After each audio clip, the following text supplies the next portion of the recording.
So today we are going to understand the superior vena cava. Superior vena cava is the largest vein in our body and carrying the blood towards our heart into the right atrium. Okay, so we are going to understand how the superior vena cava is formed. Okay, and trying to understand also the difference between artery and vein. Okay, so can you see here? This is the largest artery, of course, aorta.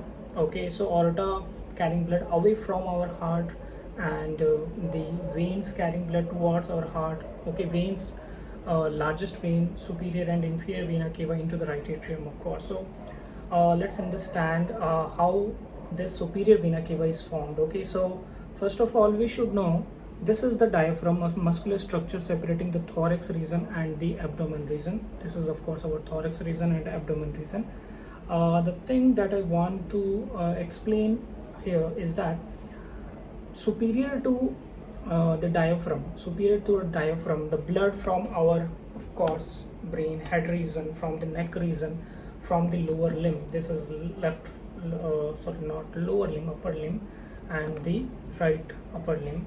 So the blood from the limbs, upper limbs, from the neck region, from the head region, from the brain is carried first. You can see here, this is the internal jugular vein. This is the left internal jugular vein, and this is the right internal jugular vein. So these two are jugular veins. Okay, you can see here, left and right jugular vein, internal jugular vein, and this is the subclavian vein.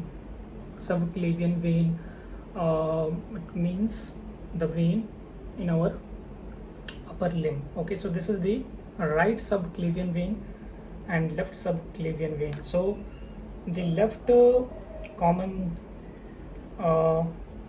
jugular vein and left subclavian vein joins to form the brachiocephalic vein. This is the brachiocephalic vein. Okay, this is the brachiocephalic vein, and the right jugular vein, internal jugular vein, and the right subclavian vein. Okay, right jugular vein and right subclavian vein joins to form, this is the brachiocephalic vein. Right brachiocephalic vein, left brachiocephalic vein, right left brachiocephalic vein. Okay, so right and left brachiocephalic vein forms the superior vena cava. Got it?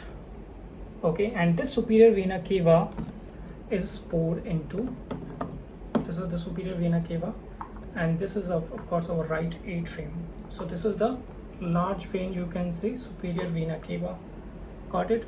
Can you see here the length of, okay, this is of course our trachea, then the bronchi. Okay, primary bronchi, secondary bronchi. Okay, but the thing which is very important here, the length of left brachiocephalic vein is larger as compared to the length of the right brachiocephalic vein, because the superior vena cava, or the vena cava, this is the midline, right side of the body. Okay, little bit right, so that's why the length of the left brachiocephalic vein is larger. Got it?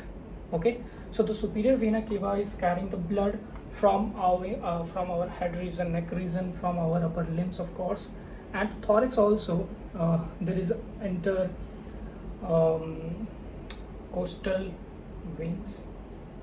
We know the in between the ribs there are muscles present, or there is the tissue present, so the blood from those areas also are carried, okay, through azygous vein and hemizygous vein, okay, into the superior vena cava, and then superior vena cava pour the blood into the right atrium.